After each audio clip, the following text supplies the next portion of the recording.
Welcome to another episode of the Spoon Mob Podcast. This week I'm joined by Chef Ian Walker. He's the executive chef over at 1808 American Bistro up in Delaware, Ohio, which is about 30 to 40 minutes north of downtown Columbus, just outside of the 270 Loop. It's right off the main kind of drag there in Delaware, a couple doors down from Cove, which is the restaurant that replaced Speck after Speck moved downtown. All these are Josh Dalton properties. So he has 1808 American Bistro, Cove, Speck, which is now downtown, the Citizens Trust, Veritas, and then the forthcoming French Bistro restaurant, which will be in that same downtown neighborhood right off Gay Street there, Gay and High at that corner. They're currently renovating the building, which seems like it's a bit extensive of a renovation if you look at it from the outside. 1808, if you've never been, it's worth the drive. It's not fine dining. It's, a bistro. So it's a little bit more rustic, a little bit more casual.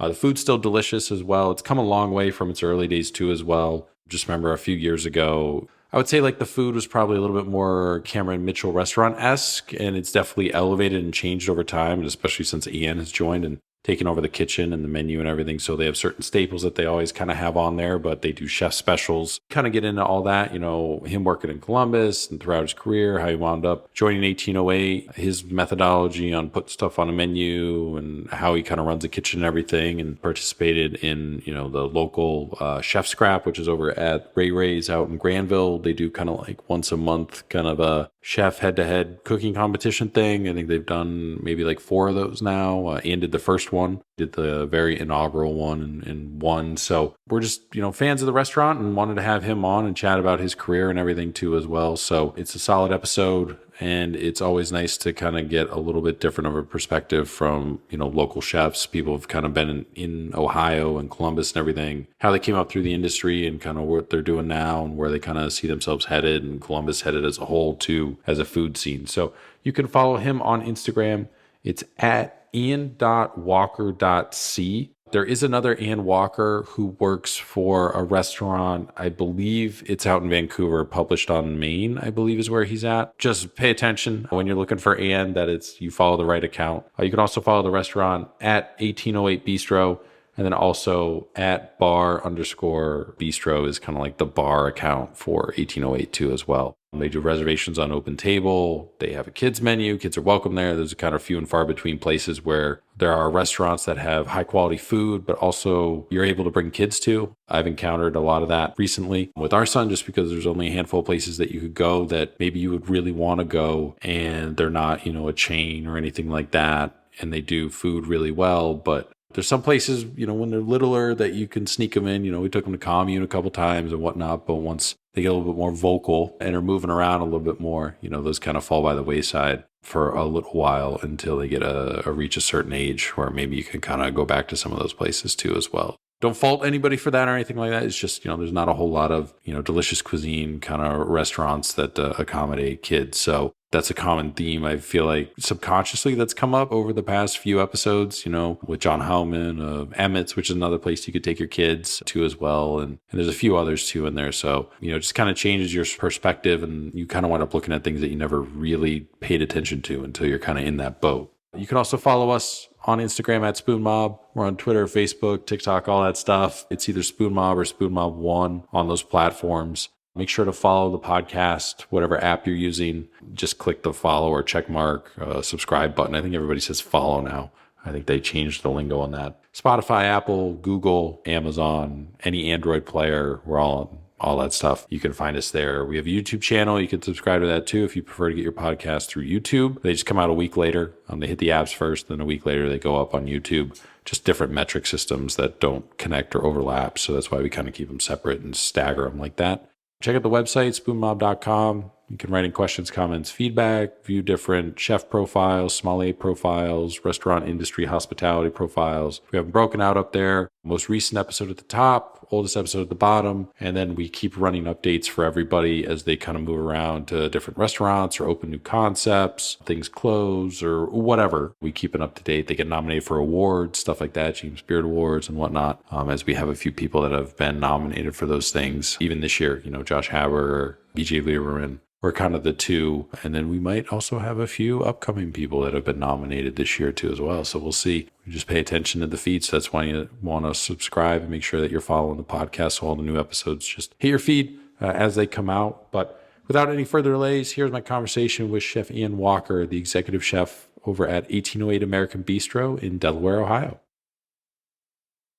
Thanks again for coming on the podcast, taking some time out of your Monday here to chat. You're currently running the kitchen up at 1808 American Bistro, right? And it's a staple within the Josh Dalton kind of restaurant group there. His first restaurant. We've been there a couple times. It's always a little bit of a departure from, the stuff that he does downtown and stuff, but it's still delicious food. And you've seen it progress over the years too, as to kind of what it started out was probably mainly kind of something almost Cameron Mitchell-y vibe, kind of with like the way the food was plated and everything. And now it's progressively gotten more and more closer to what they're doing at Veritas and Spec and stuff like that. It's kind of in the same vein, I would say. So I want to talk about like how you wound up there and everything you got going on. But I always like to start at the beginning with everybody. And for a lot of Columbus chefs, there's not too much on their background, no matter how much research you do. So take me through your career. How did you first kind of get started cooking? How did that all happen? I grew up in Granville, born in Columbus, but Granville is like 45 minutes east of Columbus, Ohio. I started working in the Granville Inn, which is like the local restaurant out there. One of the only few out there, maybe a handful. And this was back in 2012, 2013. And I started washing dishes like most people do. I've told this story a million times and it sounds cheesy, but I just had a bad day. And my chef at the time made me some like rice noodle soup. It was just like a clear broth with some green onions, and it just turned my whole day around, and it changed my outlook on the days going forward. It was kind of like a superpower. And I was like still kind of bouncing from job to job. I was still in high school, but I was like, you know what? Like, I want to do that. I want to be able to change someone's outlook by just, giving them some nourishment of some sort. And I decided I was going to commit to it, And I had a lot of friends in the coming years not be able to decide what they wanted to do with their life. And I just figured, balls to the wall. Like, if you find something you enjoy, commit to it and do it. I started cooking full time. I worked my way onto the hotline there, and I had a sous chef at the time then told me not to go to culinary school. So I decided to go to culinary school, just to spite him probably. So I attended COTC. They have a culinary program out there in Newark, Ohio, while also going to Ohio State Newark branch campus. I was pursuing a degree in culinary science simultaneously, lots of work in the kitchen. And then at the Granville Inn for 3 years. And then once I was in my second year of college, I decided I needed to go to Columbus main campus for Ohio State. And I moved out to Columbus, and quite a change of scenery being a small town boy growing up there, coming to Columbus. It's a larger city compared to my hometown, and got a job at the Guild House downtown with Cameron Mitchell. And that was really where I was introduced to even more new ideas. And it's always been a progression of new ideas. The Guild House at the time, this was 2015. The Guild House was, I would say they're one of the best restaurants in the city, or at least one of the more well-known ones. They very aesthetically pleasing. I was super excited to get a job there. JP Yakabuchi, a good friend of mine, currently still works for Cameron Mitchell, I believe, but he was the head chef there at the time in 2015. And he gave me the opportunity to work on the line. And I remember telling him that I would clean his floors and scrub his vegetables just to have an opportunity to be there. And he laughed in my face and said he needed a line cook. So he gave me the shot. I guess, it just keeps going from there.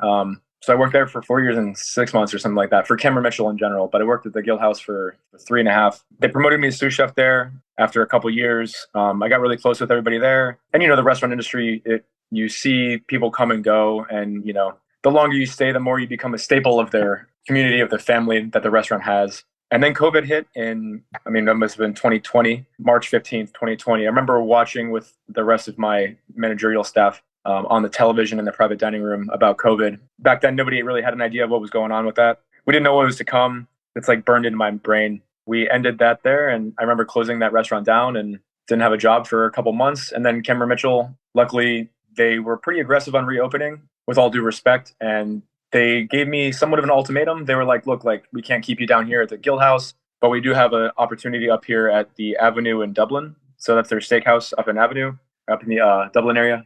I was like, you know what? I guess I can do that. So I went up there and I worked there for another year and a half. I'm pretty bad at time, so forgive me with that. But it was definitely a year and a half at least. I just reached a point in my career where I no longer felt like I was progressing forward. We'll give Cameron Mitchell credit. What they do is they do very well. They're very good at providing service and quality food. consistently. I would say consistency is their key word in my mind. But I just didn't want to work at a steakhouse anymore. I was feeling frustrated with the lack of creativity, not to any fault of my head chef at the time. He definitely gave me the freedom to do so, but it was just, it's the corporate restaurant world of you don't really fix what's not broken. So working in other restaurants, before that, I wanted to like kind of change it up. So I made the leap and I decided I was going to move to Chicago. So I packed my bags and I moved out there with an ex-girlfriend of mine, and we flew out there. I tried to convince her not to come with me, simply because I thought it was insane that, a woman I had been dating for 6 months at that point would go out there with me. But luckily, she loved food just as much as she loved me. So it worked out pretty well. We flew out there and I tried to show her everything I knew about Chicago at the time. We ate at plenty of places. We dined at Smith with Jonathan Shields. We dined at Next. We ate at Boca as well. Boca was our last stop on this like 3-day adventure of Michelin restaurants. We had a really wonderful dinner at Boca. We did the tasting menu. We just kind of decided that we're going to do it. We're going to pull the trigger. So we flew back and we put our 2 weeks notice in together. And then from there, time passed and we needed a job. So we once again flew out to Chicago. I had seen that Boca was hiring. So we applied and we both got the job. We staged for 1 day and celebrated, moved back. And then 2 weeks later, we packed everything we owned and moved out there. And Chicago, obviously changed my life. I was out there for a year plus. I've met so many wonderful people out in Chicago. Like the difference in food from Chicago, from Columbus to Granville, Ohio, it's just baffling. And they each have their own quality and style of food that belongs in each, level of like population of each city and town. So to compare Chicago to Granville or Columbus to Granville or Chicago, it doesn't make sense to me. But I learned so many different styles in Chicago. I met so many wonderful people. But alas, I could not afford to live there, and that's another gripe I have with the industry, but I guess we can get into that a little bit later. Yeah, so I decided that I can't stay here financially, and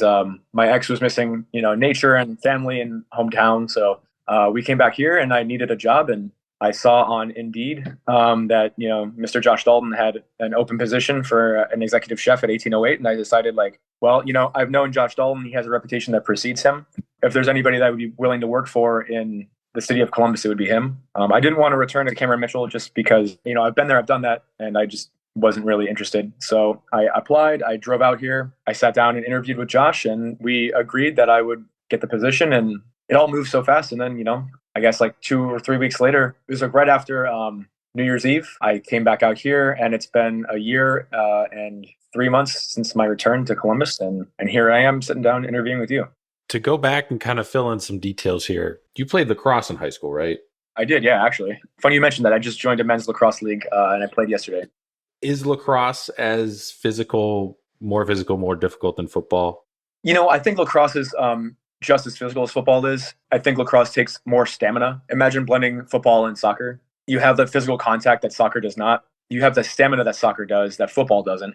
And I love the sport. I play goaltender, though, so I'm not really the one running around. I'm mostly just a psychopath who gets balls thrown at him like 100 miles an hour. But I love the sport, and I play with my brother and a good friend of mine. So it's just something I need for my soul. How'd you wind up being the goaltender? Because usually that's like when you're starting out, it's kind of like like rotation, like somebody volunteers or whatever. But really good question. So growing up, I really loved peanut butter, and I ate a lot of peanut butter. And I think that's how I became like somewhat of a fat kid. I was deciding like what sport to play, and we chose lacrosse, but I didn't want to run so much. Because if you've ever seen a midfielder in lacrosse, they run just as much as a soccer player does. That cardio is just insane. So decided I didn't want to run. And that was just like, dead stop. That was the decision. Whatever came after that was better than having to run all over the place. And that was just standing in goal. And when you're, that young, you don't really realize what you're signing up for. I love the position. It's great. It takes a lot of finesse, and it's also just as much athletic as any other position on the field. I think people don't realize that. So when you decide to go to culinary school, you stay local there. Was that on purpose? Did you just want to see if culinary school kind of like made sense and just did the local one instead of going to Chicago or Pittsburgh, New York, even other ones in Columbus, Columbus State, or I think at the time, maybe the Bradford was still around? I worked with a guy who His name's Jacob Fishinger, but we called him Fish. He went to the Bradford. He recommended against it, if I remember correctly. I believe the Bradford's no longer an institution. Respectfully, I've heard mixed reviews about the Bradford, and I'll leave it at that. So at the time, I was like, I decided I didn't want to go to Bradford, and I didn't really have a lot of money. Despite what it sounds like growing up in Granville and playing lacrosse, I was not a rich kid. My parents were well off enough to afford to, pay their mortgage and to put us into school, but that was it. So I was paying my way through college while I was working. So I didn't really have a lot of money did I dream of going to the CIA? Absolutely. My God, I remember looking at their like third year course of thermodynamics and heat distribution. And I was like, that's so fucking cool. But I never got to go there. I just simply couldn't afford to. At the time I was living at home still. So it made sense to go to somewhere that I could drive, within 10 miles. It was just affordable. And I wouldn't say like the CUTC, their culinary program at the time had any great reputation, but it wasn't a bad one. I do want to give a shout out to Matthew Rousseau, who was my culinary instructor. That guy, for what it's worth, he did a really good job. He definitely took a lot of students who had no passion or interest in being there, which always confused me. And he did at least educate them to some degree. But I found culinary school to be quite interesting because you have a mix of people from all walks of life and stages of life. There were a couple of people who were they're older gentlemen who I wasn't really sure what they were going to do once they graduated. Like when you're 65, are you going to go be a line cook? I don't really know. Are you going to be a private chef at home, or are you going to I'm not sure what their plan was, but I was curious. And then, you had other people who just simply wouldn't show up to class. And this was one of the first times in my life that I really wanted to be in class every day and learn. I was certainly the teacher's pet, and not even trying so. I was just so excited to learn about literally anything and everything they had to say. So yeah, culinary school was interesting, but I guess I chose that just simply because it was local and affordable. Based on your experience, someone in your kitchen now comes up to you, says, hey, I want to open my own restaurant one day. Should I go to culinary school? What would you tell them? Those are two doozies of a question in one. I had this question asked to me more times than I can believe. And I was actually just talking about this last night. My answer is it depends. Can you afford to? Do you have the time? But ultimately, I believe from my personal experience, a culinary school degree is equivalent to any other college degree you can receive. It's if you can't apply the education that you receive, then what is the point of going to receive such education? I've worked with people who have gone to culinary school and they're not able to apply what they were taught in a real life application.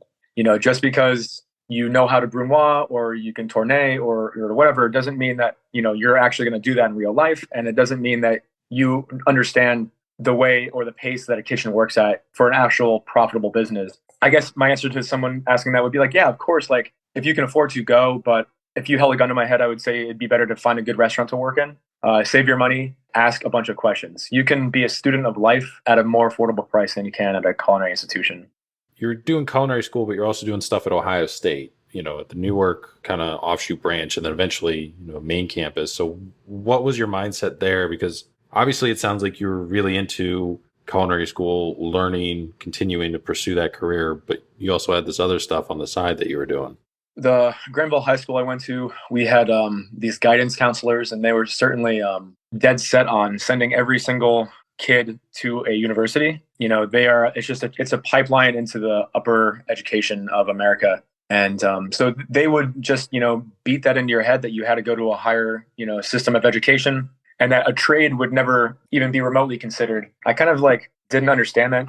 I was convinced that I needed to go and attend a university by family and friends and, people who I looked up to. I also didn't think it would be a bad idea to have a degree to, have a fallback or something like that going forward. If I ever wanted to work in Abbott Labs or some kind of food processing of some sort. But ultimately, I did not finish my degree at Ohio State. It's just certainly not affordable unless, I don't know, at least in my perspective, from my life. But yeah, I guess I just felt that pressure to you got to have a college degree. You have to, I graduated culinary school, but I didn't finish Ohio State. And I don't know, it was just the moment in my life where people were telling me that you have to do this, you have to do that. And I think that was a change in my person and my mind that I had one day. I just realized I don't have to necessarily do this. I'm succeeding in the kitchen, which is really what I truly want to do anyway. I'm succeeding in cooking, and I don't necessarily want to, nor can I afford to continue to pay, X number of thousands of dollars a semester to do this thing that I don't necessarily know if I want to do. You make an adult decision, a young adult decision, but you make a decision to no longer continue. And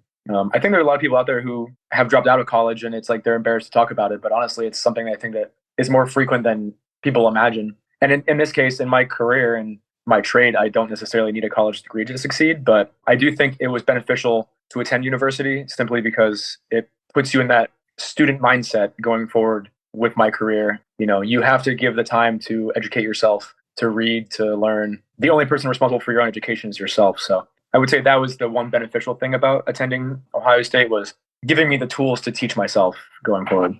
You kind of touched on all the points with kind of the problems facing the education system these days. How valuable is it, and expense and all that stuff? That's one reason why I always ask that question to people, is just because I'm always curious as to what their thoughts are, because you can see it from kind of both sides. I think it's getting to a point where it's more, if you want to be a doctor or a lawyer or something, yes, go college or whatever. But there's also this whole other world of trades that now there's, employment voids and everything in that we need people for. So I think it's becoming a very interesting debate back and forth. So we'll see kind of where it goes. But so you wind up, like you mentioned, getting in at the Guild House, right? Which is probably around that time, 2015. There's not a lot of stuff really happening in Columbus. That's probably like the early point of where the food scene starts to kind of uptick. You have probably a handful of restaurants. Veritas wasn't open, or if it was up in Delaware, different stuff. And a lot of stuff didn't come online yet. So when you wind up there at the Guild House, you specifically wanted to work there, right? Like that was a place like on your kind of short list. One of the few restaurants I knew about in Columbus. I'd fallen in love with the aesthetics of it. The food was creative at the time. It just seemed like the right transition to getting into the Columbus food scene. And yeah, I applied. I remember driving from Granville to Columbus, and I wore my best shirt and I walked in with my resume, and I was so like uptight at the time, but I was also nervous. And I think it shows that I took it very seriously. And I think that's something that the head chef at the time also noticed. And you don't get a lot of those kids anymore that are like really, really serious about making it like their career. They just kind of like fall into it. There are still people out there who want to do it like that. But yeah, I was just enamored with the aesthetics really of the Guild House, and the location was close to the university, and it just made sense to me at the time. I think Rigsby's was still around just down the street, but I think that was like coming close to like the last couple of years, if not mistaken. Yeah, the Guild House just had a draw to me. And like I said, I just kind of like, I found one thing, I set my mind on it, and I did it. So what was like the hardest challenge with being in that environment? Because for those that don't know, and we've had Matt Walton on previously, who was the executive chef at the Guild House for a time, but you're doing the restaurant, there's the bar in the hotel next door, you're doing the room service, then there's, the private events and catering and all that stuff. So what is the biggest challenge for you, even with starting out at a place at the Granville Inn, where you do have some of those elements too as well? But how hard is that to like get up to speed with doing all those things? Well, first off, yeah, shout out to Matt Walton. He's definitely helped me learn throughout the years, and I want to give credit to him when credit is due. Yeah, it's interesting that you mentioned the Granville Inn in contrast to the Guild House. I never thought about it until just now, but we also had a banquet program at the Granville Inn. The comparison is quite uncanny, but we didn't do such volume at the Granville Inn as we did at the Guild House. And I would say the volume and the hours were probably the most difficult thing. It's just that hotel and the contract with the hotel. God bless them. The people that worked there were wonderful, but like the room service during like a Saturday night shift, and it's like, you get these people in the hotel, the Le Méridien or the Joseph, and they're just a pain in your ass. They want this and this and this, and it's not like, I'll talk about this later, but like with like requests and like modifications, I don't have a problem with that. Like that's fine, but these people were like imagine like Paris Hilton, but like in different variations. It's just like, they want like every single little thing, and they want it fucking now. And it's like, we can't do that. It's like 8:00 and we're getting our ass kicked, and they just wouldn't understand. So, the hotel, and rightfully so, would be like putting pressure on us to like improve that. And we're like, look, like we're trying our best to operate two businesses at once here. And then there was like the language barrier with a lot of the guys in the kitchen, which I welcomed with open arms. I actually kind of fell in love with that. But, you had the language barrier with like trying to explain like what was expected with like, a lot of these Hispanic men versus like, what they're understanding. They have different priorities of like, their job is the Guild House and the Guild House only. It was a lot to manage. And every head chef that's ever been through the Guild House, I have the utmost respect for. It's certainly a high quality and a high volume kitchen. And then on top of that, the banqueting was just insane. When I was there for the years I was there, Mary Lou Atwood, wherever you are, Mary Lou, God bless you. I hope you're doing all right. But that woman, she could tackle it all. She handled everything. She was the most organized and like just strict chef I've ever been under. And you have to be when you're doing, parties of 150 for a bat mitzvah, and then you have a party of 50 for like a nightcap closing it off on a Wednesday. And then, she turns that into the next day she has a party of like 200 in like the banquet hall. And, she's doing that like 5 days a week, every week. And like, she made so much money for that restaurant and the business in general. But I could see the toll that it took on her. That's something I never very much envied at all. I never, I would always help Mary Lou out, but I never really wanted to take over that position. And I believe I was offered a banquet position of some sort and I turned it down. I just didn't want to deal with it. Banqueting is not for me. Did they ever have to pull some of you guys, like, if they have a banquet going on and they need some extra help? Is it like, anybody want to put a hand up? Anybody want to pop over there for a minute? Oh God, yeah. And I was always the one to do it. Admittedly, because I would be able to get off the hotline for a hot minute and go do something more interesting. But we would turn out parties of 100 and like, have every single dish out in 20 minutes, maybe 22 minutes was, I think, like Mary Lou's record. It was just speed and precision. It was incredible, but it was also like, it was just tedious and it was also very repetitive. But yeah, they would pull people off the hotline, which would also, that also hurts service when, you only have so many line cooks. And then when you have to pull one or two to go up and help, you hurt your service down below. But so it's a strategic decision at that point, whether you pull two or one and when you do it and how long they're going to be up there. But they would borrow, everyone would help each other out. So when you become a sous chef there, what's the biggest change? What's the biggest difficulty for you when you move into that role? Because, you mentioned kind of the language barrier with some of the other people in the kitchen, but you have all these different businesses kind of all operating out of the same kitchen too as well. So I'm sure more of that kind of falls on you. But thinking back to that time, what was kind of the biggest challenge with moving into a sous chef role there? The biggest challenge was becoming my coworker's boss. I had worked with these guys like literally elbow to elbow for years. They become your brothers because you see them more often than you see your own family. And then to one day, the white boys, then now your boss. It's kind of like it rubs people the wrong way. I think I could confidently say they were all happy for me, but they didn't take me seriously. And also, I understand that I wasn't a very stern person in the beginning of like this sous chef position. I didn't really know how to like lay down the hammer. And when I tried, no one would believe me. It's like, oh, Ian is just joking. He's still one of us. He's whatever. And that changed over time. But it also kind of like established my chef style or my management style going forward. I don't rule with an iron fist. I've worked under a lot of chefs who are complete assholes who think that they have to be just angry to get respect or to be authoritative. And that's not the way I necessarily deal with it. In fact, I'm quite the opposite. I'm not going to ask anything of you that I personally would not do. And I don't know. I just don't think being angry just to be angry ever achieves anything. There are moments certainly that I become angry, even now. To earn your respect of your coworkers or your employees is harder and more rewarding than it is to simply be a scary figure who demands things, every day. And I'd like to thank every chef I've ever had, whether you've been the angry asshole or you've been the guy who's earned my respect, but they've shown me that is the way to approach management. But so, yeah, I think at that moment, once I became the sous, that was where I started to learn how I wanted to be a manager. And the fact that they didn't take me seriously was something that shaped the way I went forward with managing other people. Give me your best Matt Walton story from your time working with him. Oh my God. Oh, I don't even know. I was dating a woman at the time. We wound up at a strip club and I didn't leave the strip club until like 4 or 5 in the morning. And I was working brunch.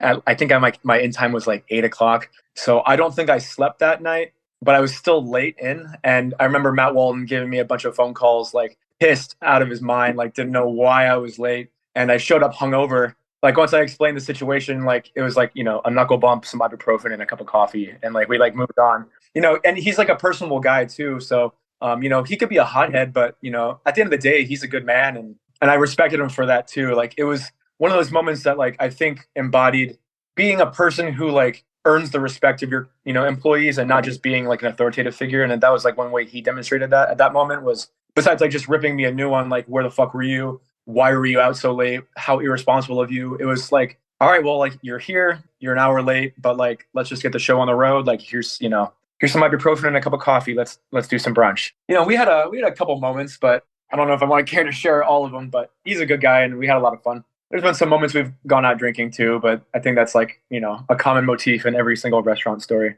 Did you like doing brunch? Fuck no, God no. Ray, I'm sure you've got so many people on here who have said that, and it's just like I see like one or two restaurants that are like a brunch restaurant, and I just have no idea what is wrong with those people. There's obviously a market for it, so I understand that like that's why you have the incentive to open up a brunch restaurant. But no, I do not personally enjoy brunch. I do it every Sunday morning now, but I only enjoy it because I like the food. It's a little easier, a little slower, except for eggs. But then I have the rest of the afternoon off. Other than that, brunch is not necessarily my favorite thing. Do you enjoy brunch as like someone who goes out to brunch? No, like we look at a brunch menu. I would rather see a brunch menu more heavy on the lunch items than on the breakfast items. I don't really eat breakfast too much. Like it'll be like a small thing here or there or whatever, but like going out and getting like an omelet, an egg, like that's just not appealing to me. I guess I just feel like you can get that anywhere, so it doesn't really matter. We go to restaurants and stuff, like we want to see the stuff that like they're pushing creatively. Like this is the stuff that they're proud to like be putting out there, where brunch is kind of like very formulaic. It's okay, we got pancakes, we got eggs, we got bacon, we got sausage. Oh, we got like a sausage McMuffin thing. Da, da, da, da. It's like, I don't care about any of that. Other people love it. And that's like, they live and die by like, oh, I'm like all hungover from, Friday night. I want to go get brunch on Saturday or whatever. That's just like, Couldn't be me. I don't know what that is like, honestly. But yeah, no, not a big brunch fan. But we do brunch at 1808. So, if anybody's interested in brunch, come out and spend some money there. when COVID happens, do you remember like when they tell you the restaurant's closing indefinitely? Because you mentioned like you guys were in the conference room kind of watching, stuff on TV or whatever, but you have the hotel component too as well, which heavily influenced probably that whole property shutting down, because it was like, hey, we're not even going to have guests here. Like, No, that was a huge part of it. We were just waiting from the call from the chain of command. I remember watching Mike DeWine doing press conferences, and God, I remember like I should be punished for making this joke, but I remember making a joke with a coworker who worked in the hotel, like about the number of people getting sick, and like we took a bet on like how fast it would increase. But and that just goes to show, and like I regret that comment so much, but I remember just it goes to show like how we didn't take it seriously. We didn't know what was going to be coming. And we were all just waiting around nervously. Nobody was coming in the door. We didn't have like foot traffic. Even though we shut down officially, I believe on the 15th, we didn't have a lot of business, for about a full week before that. You had like a lot of people coming out to dinner, but like breakfast, lunch, even like early dinner, like it started to slow down. And it's because people were becoming scared of it. And, and we didn't know what to do. Like we're starting to cut hours back on people. Like people are, a lot of line cooks were like, hey, like I still need to make money. And we're like, we just, the business is slowing down. And so it's like a hard conversation to have with them. And then when they finally pulled the plug and, it was like official, I remember just like going in there for a couple of days afterwards, like cleaning every single dish, putting it away. The best part, I guess, is the silver lining. It wasn't even a great part. I got to take home some food to, my apartment, and I survived like a month and a half off of the food that was left over there. I remember helping put away the liquor over in, it's like near the Arena District at some like liquor depot. We returned all of the liquor to storage. Believe me, between the hotel and that guild house, it was just a massive amount of liquor.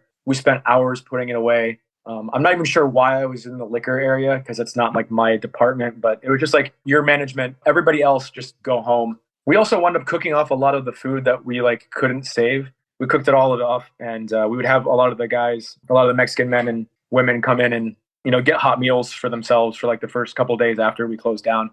Just because like, there is still a sense of family and community within that restaurant, even when something like that's happening, or more so because of COVID. And it was really sad because I haven't seen some of those guys since that's happened. And, I hope they're doing well. I'd like to stop in and say hi every once in a while. But honestly, I think everybody I worked with at the Guild House now has like moved on, with like maybe the exception of like one individual or two, but that's just the restaurant business. when you wind up going to the Avenue, when they kind of hire some people back and are reopening everything, what's the biggest difference between, they're both within the Cameron Mitchell restaurant group, both concepts there. What's the biggest difference from the food perspective? Obviously the menus are different, location's different, but just being in the kitchen, and the food, what's the biggest difference that you took away from those two properties? God, I mean, the Avenue was so much. I mean, and like, let me just say that I love everybody at the Avenue in Dublin. If any of them listen to this, like, they're still like my family. Like, they're great people. The food was just so much more simple. There was so many less ingredients. There was less. It was just more efficient. There was less food waste. And for example, at the Guild House, we were getting in Amish produce twice a week, if not 3 times a week, delivered. We would get like random fun things in, and the Avenue, it was very financially efficient. It was kind of cut and dry. There were never much changes to the menu. If we ran a special, the special was always the same. The food was fast. It was so fast at 18, or I'm sorry, at the Avenue. The food would come out so quickly compared to the Guild House. The Guild House, it's like, they're taking their time somewhat, but the Avenue was just like banging coming out. So, and then like the Guild House, for example, they had like a portobello mushroom, a grilled portobello mushroom with like a quinoa salad, shaved radish, mustard vinaigrette, mint, onion, something else in there, and a ricotta salata, something like that. I mean, it had like 8 or 9 components, and then at the Avenue, you have side dishes that are like it's asparagus on a plate, or you have cream spinach, or it's a baked potato, and that's just like why they can move the food so much faster. The change from the Guild House to the Avenue was like simply the food was faster and it was more dialed down in terms of just for the efficiency's sake, which in a creative world is somewhat disheartening, to say the least. So when you wind up in Chicago and you wind up working at Boca, how big of a difference is that for somebody that's only worked in Columbus up to that point? And then you go into Chicago, which is like the capital city of the Midwest, right? Mostly, still known as kind of a steak and potatoes town, but there are a lot of other concepts. You can find a lot of other cuisines there too as well. It's got the Michelin Guide and everything. So how big of a shock is that to your system working in the kitchen at Boca versus where you've worked at prior to that? It was like a polar plunge in the culinary world. It was significant. I was introduced to new concepts that I had never even heard of. And I think that's why I forced myself to go out there. I wanted to be uncomfortable again. I had fallen so comfortable at the Avenue that I no longer felt inspired, and I forced myself into that position.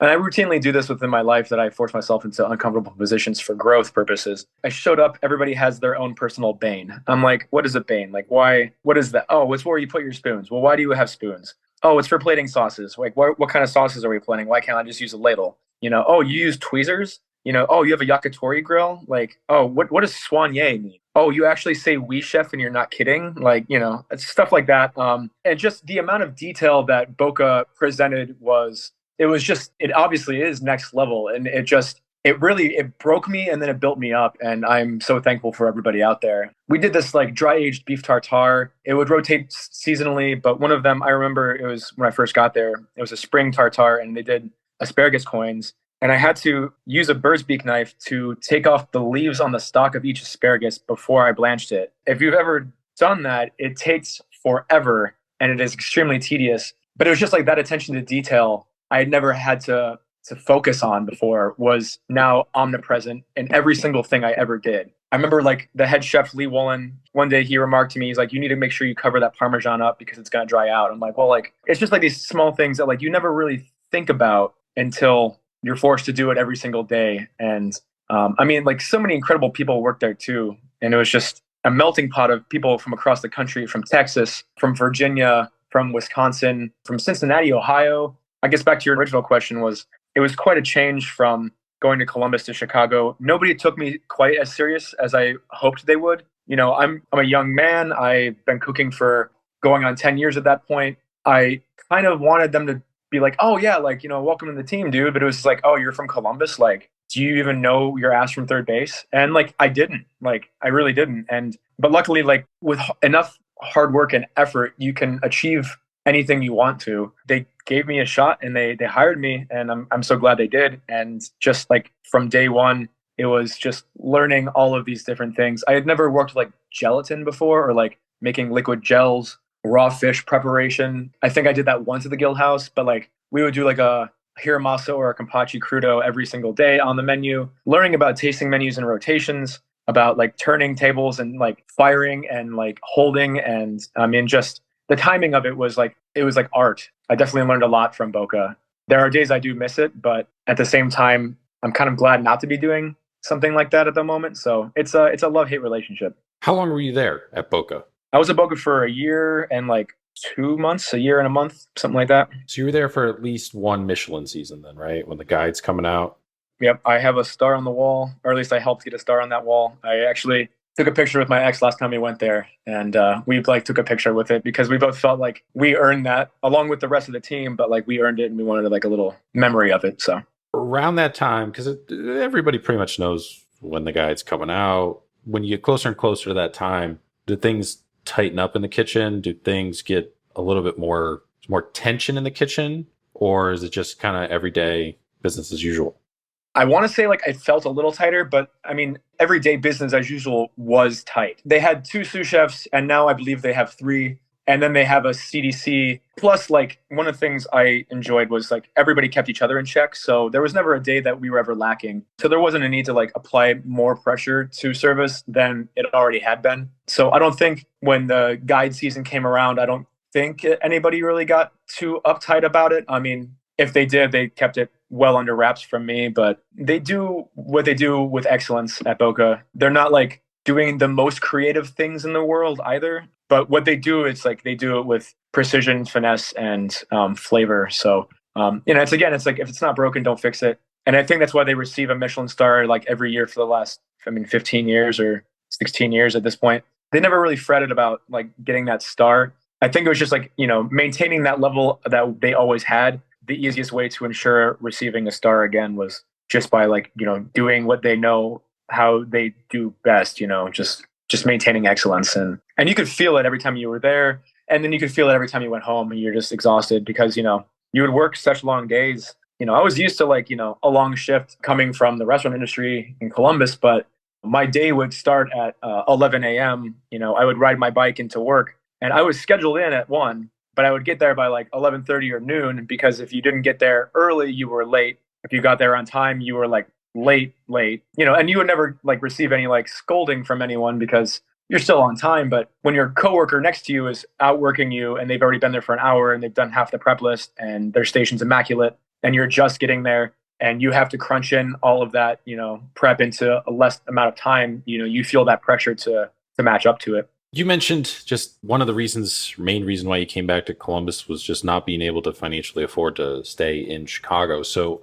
with that aspect, how does the restaurant scene in Chicago even function and work if everybody has to live out way in the suburbs where it's affordable and come in? And that's something that plagues a lot of cities, Vancouver. And we've had people on that talked about that too. It's a similar situation where you have people commuting from 45 minutes to an hour just to get to the restaurant. It's just not sustainable. It's not. And I wish they would fix it. And by they, I mean people in general who run restaurants and pay hourly rates. Our woman at Boca would drive like 45 minutes one way to come work for an hourly rate, which is crazy anywhere, but especially in Chicago. I have a good buddy named Alex Cochran who's still out there in Chicago. He's currently working at Bar Kumiko. He's the CDC. But we had a moment where our head chef decided that he was going to like talk to everybody about pay rate because the people weren't very happy about what they were getting paid or they didn't feel like it was just. The head chef basically said like, look, like this is how it is. And if you don't like it, you can just get the fuck out. And Alex, like being like the hard ass he is, and God bless him for it, didn't just sit down and take it, so he put up an argument that was fair and just. He's like, how can you justify paying us like, $14 an hour at a Michelin star restaurant? We know you're making money. Like you can't afford to pay us just a little bit more. Like we know the ins and outs of this business. And that was another, flag that I was like, I think I should probably leave. All respect to the CDC and the sous chefs, Diego and Wood and Jonathan Doctor. They're all great people. I just don't think Alex and Lee Woolen saw eye to eye on the pay rate. Or like, maybe they were just like two ships passing in the night and they just didn't understand what they were saying to each other. But I think that's like a larger issue within the restaurant community is the pay rate. Like, and I guess ultimately like in Chicago, the attitude was, it's a privilege for you to work here. I'll pay you $10 an hour. I'll pay you $15 an hour, whatever. But like, it's a privilege for you to be here. And if you don't want that privilege, then like, I'll find somebody else. We have people knocking at the door, begging for a job. We would have people come in when I was working there and they would fly in from Vancouver or from Texas. They would drive from Cleveland to do a stage for one day. Like I did that. I flew to, Boca to stage there. In terms of employee rights, I wouldn't say it's necessarily mistreatment, but it's definitely not just. you can afford to pay a little bit more, at least like something that's like not crippling in terms of finances. But it's hard to fight back as an employee when people are literally traveling across the country to come take your job, and they'll take it for less money because they want it just that much more than you do. I don't know how to fix that. I'm not an owner. I look forward to the future in terms of progress. So when you get back and you find the Indeed posting for 1808 and you go and you interview, what's that interview like? Do you cook anything? Is it basically just a conversation? See if philosophies align?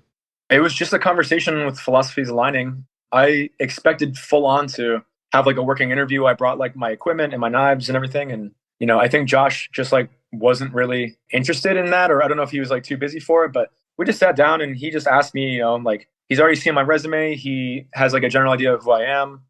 He asked me if I have like a style of cooking, which honestly, I hate that question. I told him like I have some interests, but I think like limiting myself to a style is like not really accurate, at least for who I am as a person. And then I think my favorite part of the interview was like Josh was like, "Look, like I'm a self-proclaimed asshole. I'm not here to like be anyone's friend, but I'm also here to help you." So I was just, I loved the honesty with him. I like kind of like fell in love with the attitude of, this is business and I appreciate brutal honesty. So he just told me like, you have power over the menu and go to town as long as like, you please the people who are our customers. You can put on something creative for yourself here and there. And I was like, I definitely need the job and I like you. I just accepted it. And I think driving from Chicago for like a 30-minute interview was like enough to prove to him that I was serious about the position too. So yeah, it's quite the time. So he gives you kind of free reign over the menu then. So how do you navigate that knowing that there's stuff that you want to make changes to, right? Like I'm sure you took one look at the menu and you're like, yeah, this, that. But there's also stuff that you wind up finding out like we changed that. Like we're gonna have a revolt like with our, core customer base. So how do you navigate that? And you just hit that nail dead on the head there. Well, I've never really held a head chef position until now, and you can want to do everything you want to do, but ultimately, like it's a business, and you want to please people. So, I don't know. I take the approach of like Cameron Mitchell from my past, where modifications are fine, but ultimately, I try to leave a few staple items on the menu. We have these filet medallions with like a bacon balsamic red pepper reduction. It's been on the menu for 12 years, 15 years. It's like never changed, and I'm not going to touch it. It's a staple. You get a lot of folks that come in, they just want that. I'm not trying to like, my ultimate goal is to not force people to try new things. Do I want them to? Absolutely, but my ultimate goal is to give somebody a nice dining experience and to enjoy food and company and friends and family. So I would be amiss if I put it upon myself to try to educate every single customer who came through my door. Do I want them to try new things? Absolutely. I would love for everyone to have a new experience and to enjoy it, but that's not my position. My position is just to make good food, to control quality, and to try to introduce some new ideas into the community that people might find enticing. And like the menu changes somewhat with the seasons too, right? Is like the weekly or nightly special, that you guys come out with, that little kind of pamphlet. Is that really where you get to be creative? Like that's your space to kind of play with whatever you want? I would say so.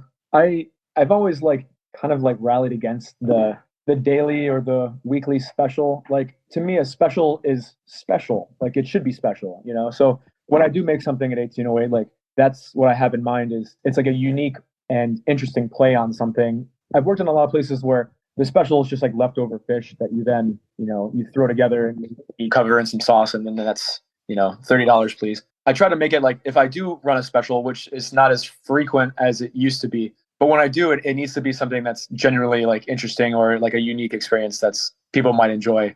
I feel like just having a special for special's sake removes the point of the special. But yeah, I find a lot of creativity in doing little specials here and there. But the menu changes frequently enough that I can kind of express myself through those dishes without getting that need to have a special every single day of the week. But we try to do something on the weekends to bring some people in who might not normally come in. Portion sizes are pretty large at 1808. Has that become kind of like a calling card reputational thing where people just kind of know and expect, like when they walk into 1808, like portion sizes are, I would say, maybe 1.5 times probably what you would get with a normal restaurant?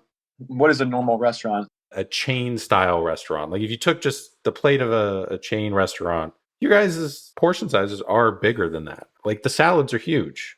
The salads are pretty large. I think it's just like the community's become accustomed to it, and I'm certainly not a dietitian. We are still profitable, and people enjoy it. So I battled that portion size when I first started there. I was bringing a little bit of too much Boca T08, like you're giving them a quinella puree, and then like you get a review from a woman, and I'm sure she's a wonderful lady, but she's like, "What the hell is this?" And I'm like, that makes sense. So it's been like a learning curve for sure. I'm adjusting from like a tasting menu or like a normal size kind of like portion restaurant to going to like something like a bistro or like 1808 where it's a little heavier on the portion size, but because you want people to feel like they're getting value for their dollar. And that's another constant battle that I feel like we face. I'm not sure if it's just exclusively at 1808. A lot of the customers, and I don't know if it's like anything to do with COVID or not. It's just people when they go out now, they expect like they're looking for like that value. Portion size can kind of give it to them, but ultimately, I'm not trying to like stuff them full of food either. I don't know. So it's a constant battle of like if I don't give you this much, like am I going to receive like some pushback, or if I give you too much, like my food cost is going to be cut into. So it's always something I'm working on.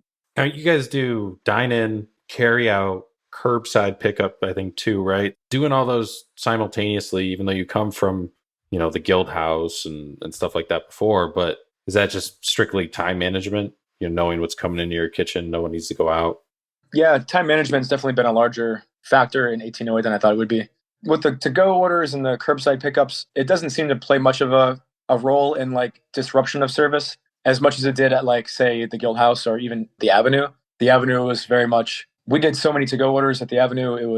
We had like one person whose like designation was to do to-go orders and like boxing and bagging and writing and whatnot. But 1808 doesn't seem to have that issue, which is fine. We still do a steady stream of to-go orders, but it's nothing that like disrupts the flow of service. Would I like to see more for sure? But I don't really know how I could manage to do that. I suppose contact our provider of some sort and start pushing our ads a little bit more. But is the to-go operation enough to the point where you pay attention, when rolling out a new dish to make sure that like, is this something that if somebody ordered it to go, it would travel decent enough? I would like to say I pay attention to that. There are some dishes though that like, shouldn't be taken to go. And I'm like learning to put my foot down more and more often. It's just like, it's not like just a principle of the matter. It's just like a quality thing. Like fragile, delicate greens are going to get steamed in a box, or a creme brulee will, just, it doesn't look great. Like, do you really want to eat just like creme brulee from like a cardboard box? I don't know. So there are some things that like, should probably just be eaten within the restaurant, but a majority of the things we have on the menu are easily made to go. So there's no real issue with that. I haven't come across that yet. There's a kids section on the menu. Did that throw you for a loop when you first started? Yeah, it did. But, ultimately, like I said earlier, our goal is to please everybody who comes through the doors. And I'm of the age where I could have a child if I wanted to. And I do not yet, but I'm empathetic towards the people who do have children, and they also want to go out and eat and have a good time. And your children don't necessarily always want to have something off of the regular menu. So we try to like meet them halfway, and we offer like some things for the children, but it's not like my main focus, to be quite honest. But it's something that's necessary in my mind. And I've actually seen on the news there are a lot of places that are like starting to like want to ban children from dining in or something like that, and I just don't understand that. I'm not sure if that was your next question or not, but it's just kind of, yeah, like children can belong in restaurants. I think that's ridiculous, honestly. Yeah, I haven't really seen that, but it's something you don't realize until you have a kid, how few restaurants actually have kids section on the menu, or like just the ability to accommodate somebody with a kid.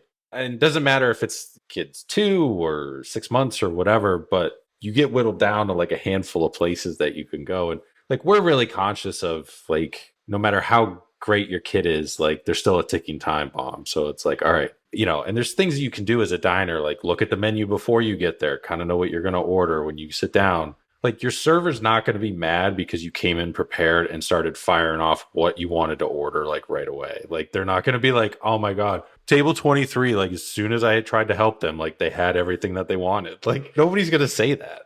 I've never heard that before, and I ask everyone to try to prepare a little bit more like that, because you sound like the ideal diner with children. Everyone's welcome through the doors of 1808. We're in the hospitality industry, and we're here to restore you. Like, that is the point of a restaurant, right? If you do have ticking time bombs, maybe plan ahead a little bit and know what you'd like to order. And, you know your children more than we do at the restaurant, certainly. So kind of prepare with that. But I think any restaurant that like decides that they want to like, not allow children to dine with them, I mean, unless you're like, you're Smith, or you're Alinea or you're Boca or something like that, maybe don't bring your children in there. But that's when you get like a babysitter. But like for like a more casual joint, like, children should be welcome. I encourage it, honestly. Children need to learn how to eat actual food that's not like, fast food or candy or sugar coated, whatever, garbage. I think that's something that I think is really important, to be quite honest. Getting your children to eat something that's worthwhile and it's nutritious. I think like the mainstream media is kind of working towards like promoting that health. Again, I'm not a father, so I haven't really been paying attention, but I think any parent can do a good deed for their child by bringing them to a restaurant that serves actual food.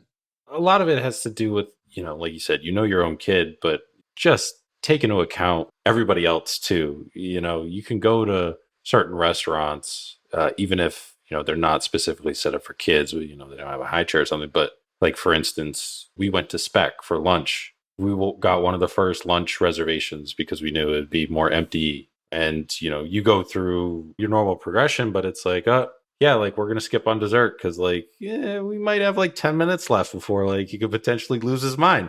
And it's fine. And, as long as you take that stuff into account as a diner and you kind of put the onus on yourself, knowing like, don't push the boundaries and limits of your kid and be respectful for the other people around you and like go in the off times or go early or whatever.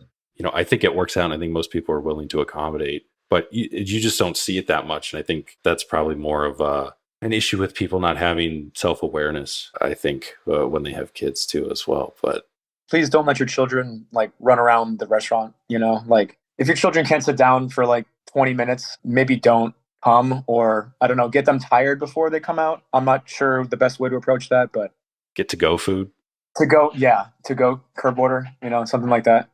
So you competed in, I believe, the first chef scrap at Ray Ray's in Granville against Jack Moore. How did that happen? How did you get involved in that?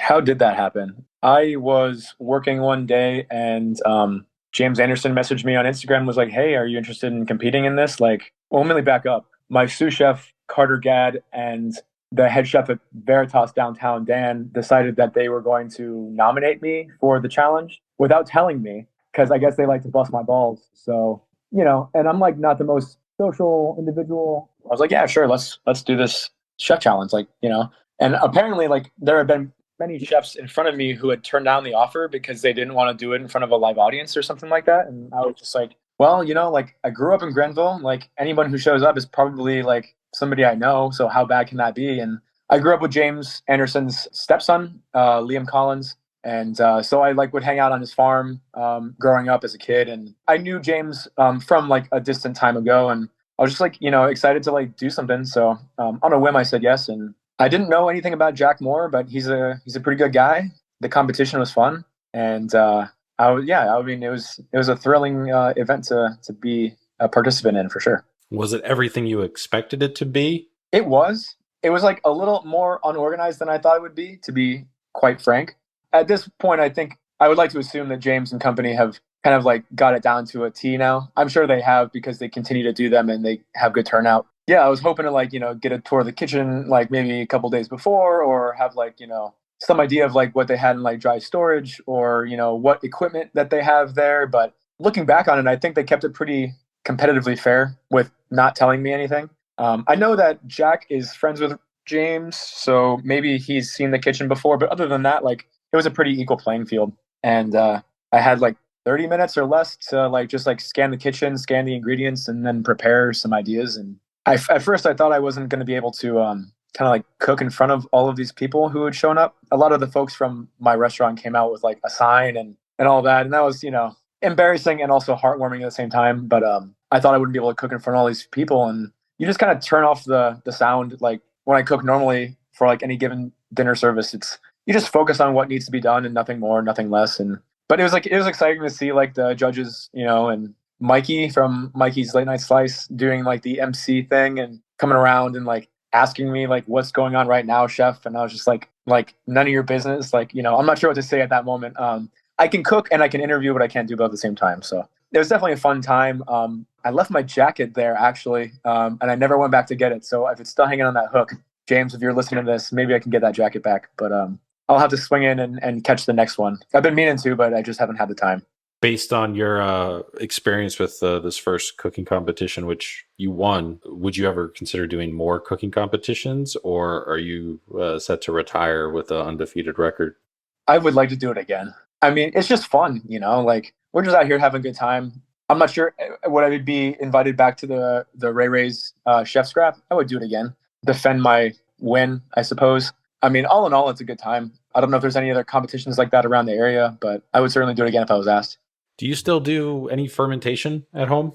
Not at home. I don't really have the space, but I've been doing a little fermentation at work here and there just for fun. But it's definitely like a hobby I've slowed down on, but I haven't stopped completely. I think as you grow older, you kind of like priorities change, and I've picked up other hobbies, but I still like to ferment, and I have more space to do it at work than I do here in my apartment. When you do fermentation, what's your goal? Are you trying to just come up with something new, or are you trying to just come up just experimenting with different ingredients to see what happens? So I like to do two different routes. I like to kind of experiment with like something that's just like never been done. I don't look at any books or any recipes or anything like that. It'll just be like, this is something that just came into my mind and like we're gonna see what happens with this. It's also a lot of ideas that like my sous chef or like other staff members will like bring up to me and like, what if we did this? And it's like, let's do it, dude. Like that's the fun of like, fermenting or whatever you're doing is like you're just trying to discover something new. And that's what really got me into it in the first place. At the same time, there's the other route, which is this is going to be a functional ingredient in the dish, and I need this to be like done well and executed properly. And, it's more utilitarian than it is just like a creative endeavor. So it really goes both ways. And it just kind of depends on the day, on how I'm feeling, if and when I do either one. What's like the weirdest thing you've fermented so far? I did a burnt rice buttermilk amino acid. So it was like charred sushi rice over like hardwood or like a yakitori, and then like you cool that down and you'll soak the grains, and then you'll take buttermilk and you'll mix it with koji, and you'll essentially let that go for like I think it was like 7 months at room temp or 8 months at room temp, and you strain it out and you have like this cheesy, funky kind of like soy sauce almost. It has like some really weird notes. I haven't like found a purpose for it yet, but I like still kind of keep it around just in case like I decide I want to throw it into like a sauce or some kind of soup or something like that. But that's the thing you get when you like do these weird things. It's like, and that's another beautiful thing about it is like you don't have like an end goal. You're just trying to do something that sounds cool at the time, and if it's like a flop, it's a flop. How much does like sushi rice cost? It's not a lot. You're not going to break the bank on a couple cups of buttermilk and some sushi rice, but like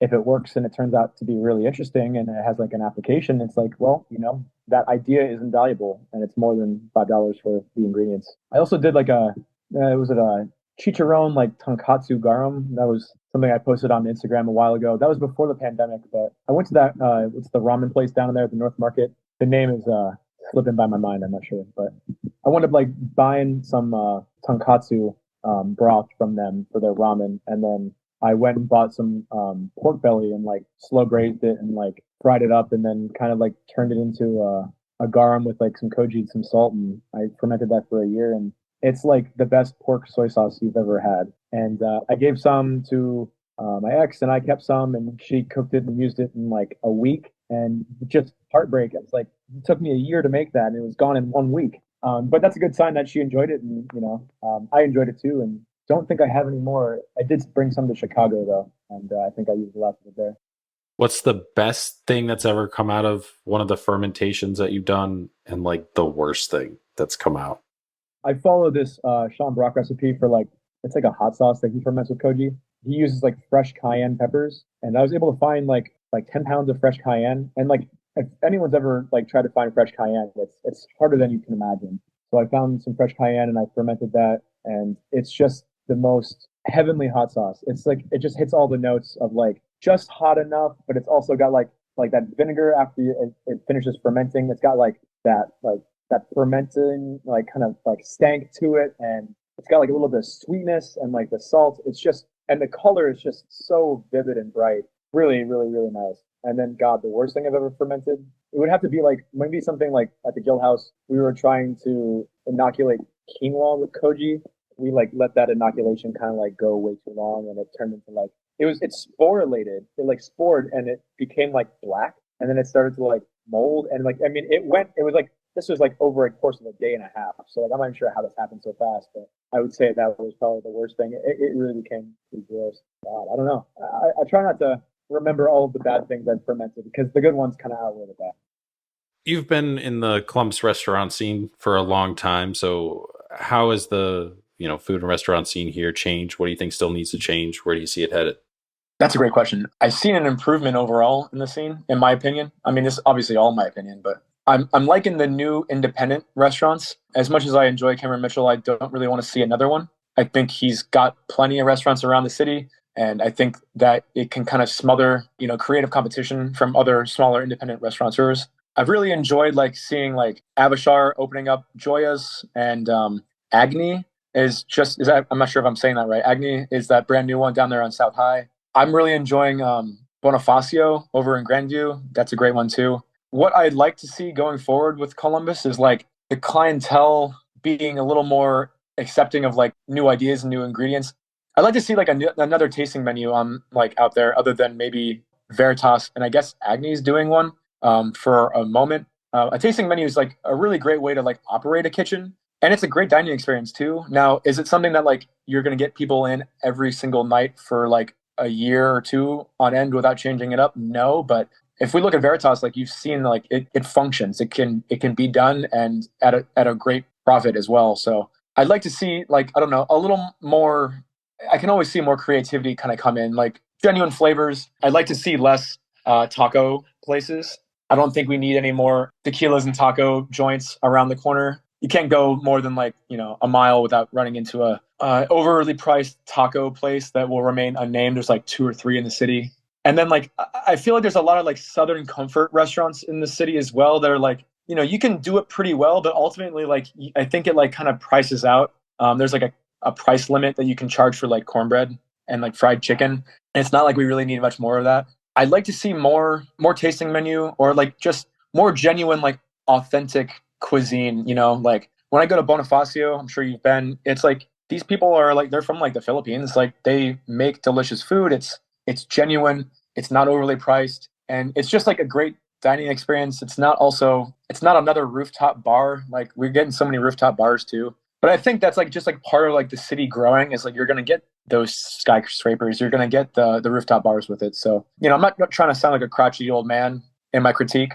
I'd like to see more independent restaurants continue to grow. I think is really the ultimate goal in my mind is more independent restaurants serving like more creative food. And I think it's going in that direction. I'd like to stay away from like large groups and rooftop bars and taco joints. Well, you're getting 4 new Cameron Mitchell restaurants over the course of the next year and a half, I think. So, oh, did I? Oops, I really didn't know that.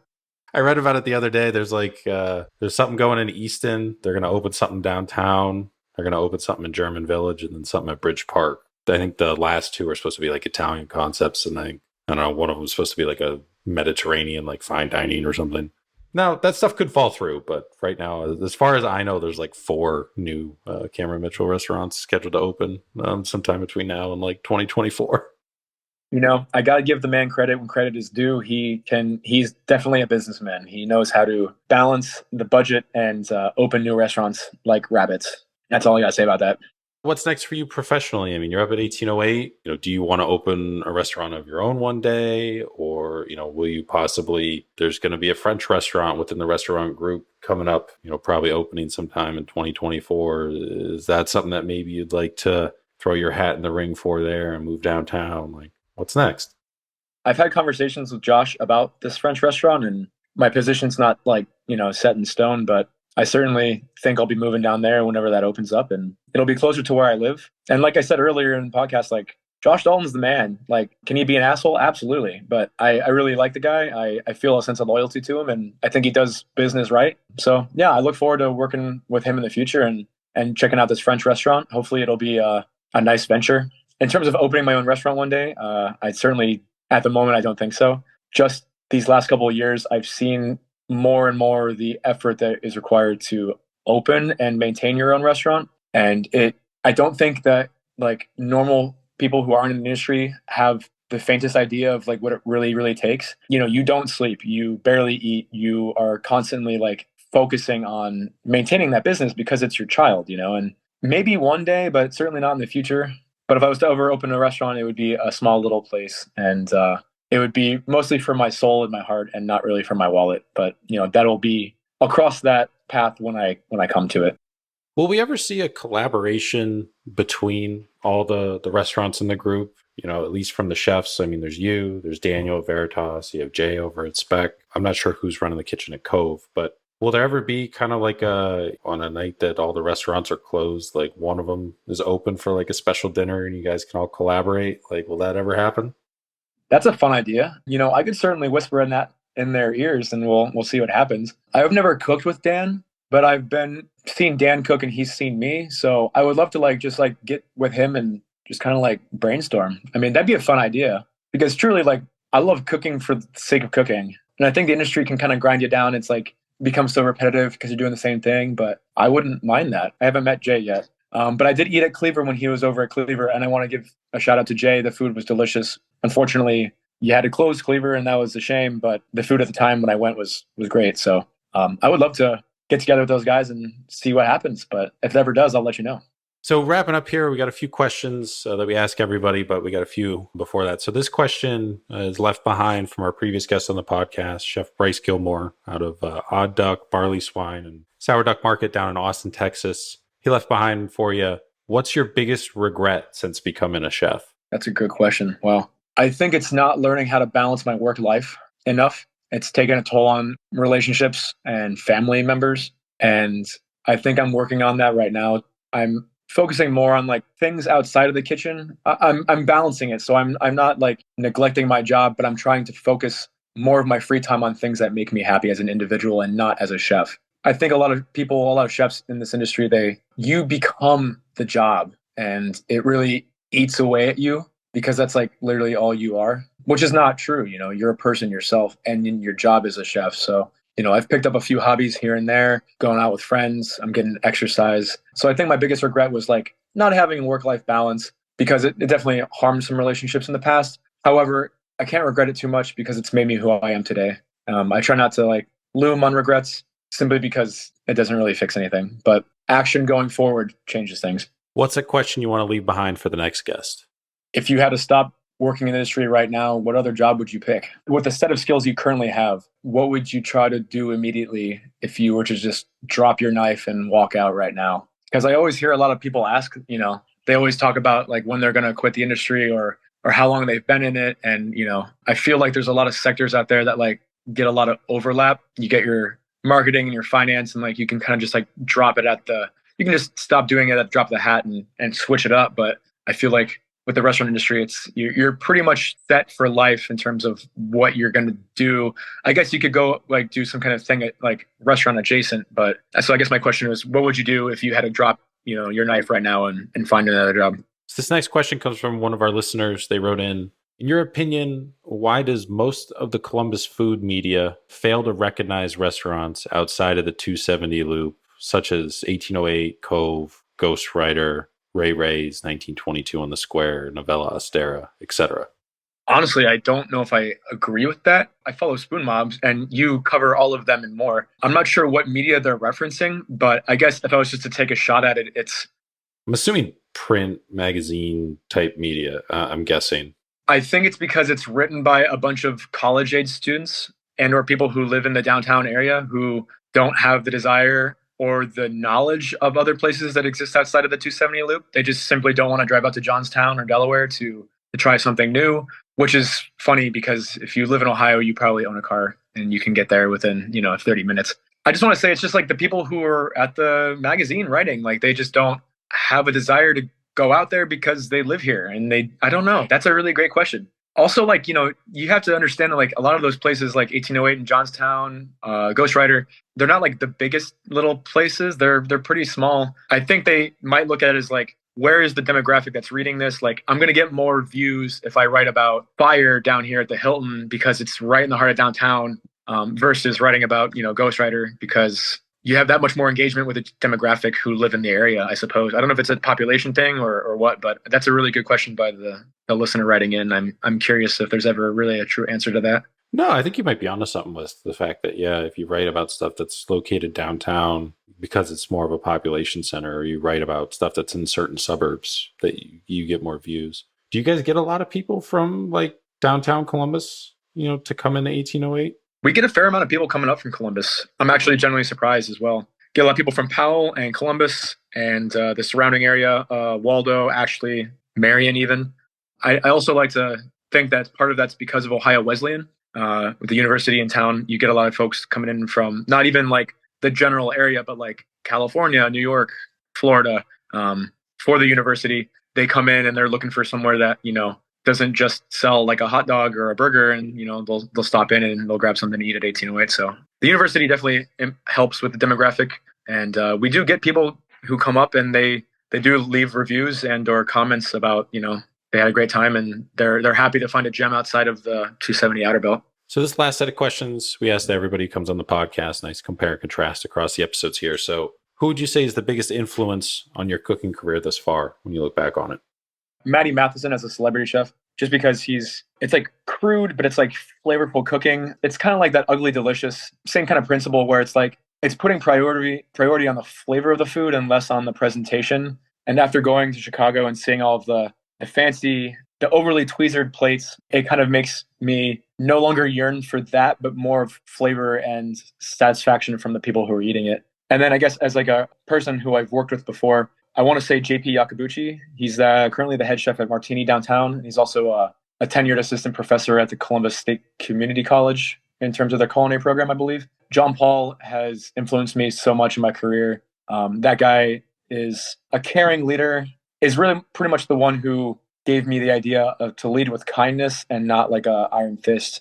And also push me, like, he would tell me to make a special and I would be like, yeah, chef, like, I'm scared, like, I don't know what to do. And he's like, don't be scared, just do it, like, figure it out. Like, don't let the fear seize you up. So yeah, John Paul, if you're listening, thank you so much. You're a great guy. What's one kitchen item that's not a knife that you can't live without? I'm going to say my tongs, or I use like some it's like 6-inch tweezers. I know there's a lot of folks out there who will make fun of like tweezer boys, and you can say that till your face turns blue. I'm not talking like the micro tweezers for like tweezing like tangerine lace onto like some fish. I'm talking like I can pick up like pieces of beef or scallops, or I can stir soups, I can twirl pasta, I can flip things in hot pans without having to use tongs. They're just like better long fingers that aren't these giant oversized tongs. Those are like, I think they're slept on. I don't think people use them enough here in Columbus, and I'd like to see that more often. Restaurant you'd recommend that isn't your own. So, you guys are closed for the day. Person gets stuck at the airport, reaches out to you. Hey, we're stuck here. Where should we go eat? You point him in this direction. Bonifacio, hands down. I've gone there a couple times now, and I last ate there with two buddies of mine, one from college and one from high school. And you go there and it's just, you get fried chicken skin that's been like smothered in vinegar. You get, eggplant, you get potato, you get grilled chicken leg, you get pork belly. You have it's like a papaya slaw. It's just like all of it. It's like, it's healthy, it's acidic, it's bright, it's fatty, it's salty. They'll serve it to you on a banana leaf. You eat with your hands. You smile because you feel like a child when you're eating food with your hands. It's like almost like a no-no, but it just makes you feel more connected with like the food that you are truly eating. And like, I don't know, it's a great experience and I would recommend it to anybody. Bucket list travel destination, bucket list restaurant. So place you never traveled to, you still want to go to, place you never eaten at, but you still want to dine at one day. I want to go to London, and there's the Hawksmoor in London. Just like, they just do steaks really well. I imagine like, it's like something similar to like Fire downtown, but like just done to the utmost. I'd like to have like a really nice like steakhouse experience at some point. And then, did you say travel destination, not for food, just for travel? I'm actually going to go somewhere this summer, and I'm not quite sure where. I'd like to see the countryside of Paris. Of France. I don't really want to go to Paris. Maybe stop in Paris, but I'd like to see like the true people of France and like maybe some vineyards and just like the slower side of Europe, and or maybe somewhere in like New Zealand, just like the end of the earth, just like see some giant mountains and some beautiful water. Craziest thing you've seen happen in a restaurant while you're working?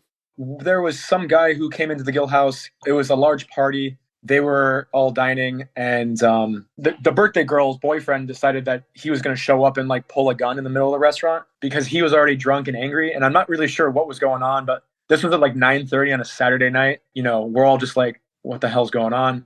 So we wound up like calling the police, but he fled the scene from the restaurant. So we became a crime scene immediately. I would say that's one of the crazier things I've seen.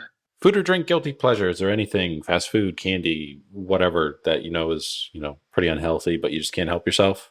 Pork and peanut butter. Both are like something I'm like learning how to not eat so much of, but just fat in general. My family has a history of heart disease, so I'm like really doing my best to like get my exercise daily and to eat right. But there's just like something about like a nice fatty piece of pork or like a peanut butter jelly sandwich that just like really satisfies me. I don't really drink a lot either, so I think it's mostly food. What's the one cookbook you think everybody should own? Professional chef, home chef, doesn't matter. The Modern Larder. It is like been like such a great book to have on hand. It has like all these different little quick recipes. It's not like one of the big names. It's not like, an Alinea or Noma or a French Laundry like coffee book. I think all of those are pretty useless in terms of like function.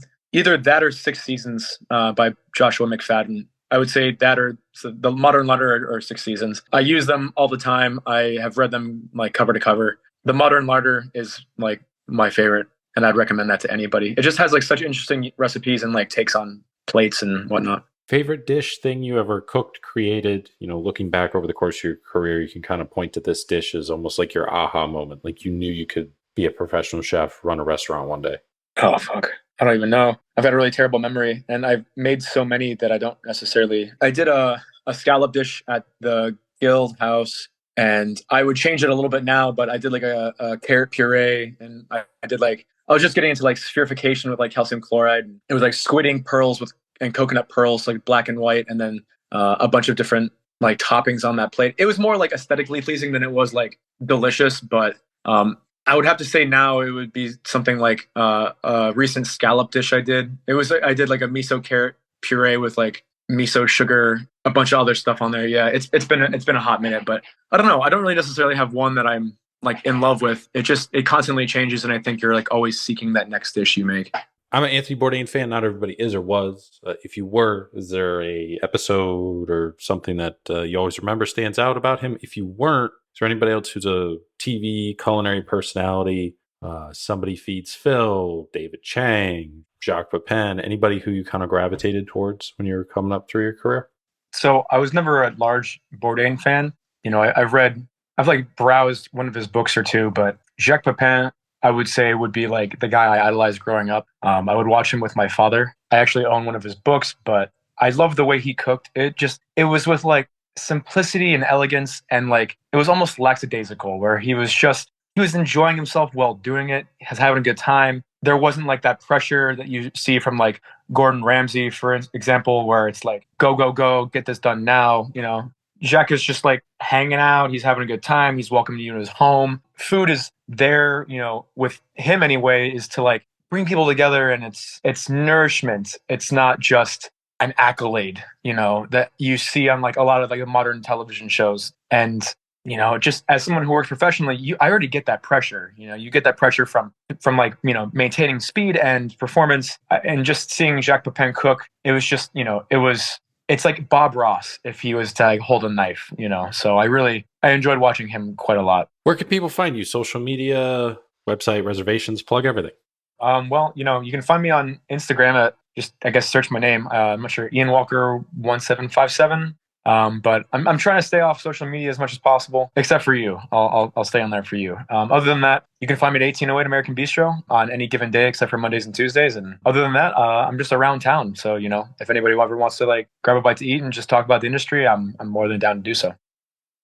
And they're open for brunch on the weekends, but during the week, are you guys Tuesday through Saturday for dinner? We're Wednesday through Saturday for dinner at 5:00 every day. Reservations are encouraged just because it does fill up sometimes pretty fast, especially at the bar. They're encouraged, but they're not required. And then I think it's 1808 Bistro, and then also the bar at the Bistro accounts too as well. Social media and Instagram to follow. But, we've been there, due for a return trip. Been there in a couple months. But last time we were there, delicious food, bigger portions than, we're used to and expect, but in a good way.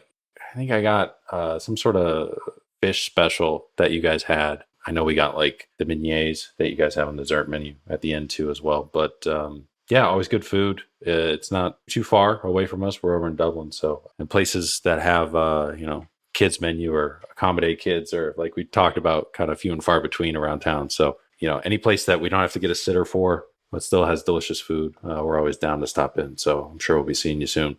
Absolutely. I welcome you. Please stop by. A big thanks again to Ian for taking some time out of his evening, coming on the podcast, chatting about his career and working at 1808, how he wound up there and where he sees himself headed, all that stuff. Again, you can follow him on Instagram, ian.walker.c. You can also follow the restaurant at 1808 Bistro, and at bar_at_bistro are the two accounts for 1808. So check those out. If you haven't been, you can make reservations through Open Table or through their website. They do brunch on the weekends, and then they're open for dinner. I think it's like 5 to 10, 2 during the week. And then obviously on the weekend, they're Saturday too. It's delicious food. It's a great place to go if you have young kids too as well. They have a small kids menu there. It's not like you're going to be disrupting anybody's dinner or anything like that. It's all about just kind of maintaining and making sure your kids are well behaved, not running through the restaurant or anything, but they can accommodate all that stuff. The portions are large. I mean, the salads, I feel like, are for 2 people when they come out for one. And they do specials too as well. So they always got something kind of new in the works. And Ian's always kind of putting some out that he had up his sleeve. So it's always kind of cool to see new stuff kind of rotate through. Then the menu changes too as well. But follow us on Instagram at Spoon Mob. Follow us on the podcast apps, whatever one that you use too as well. Just follow the show.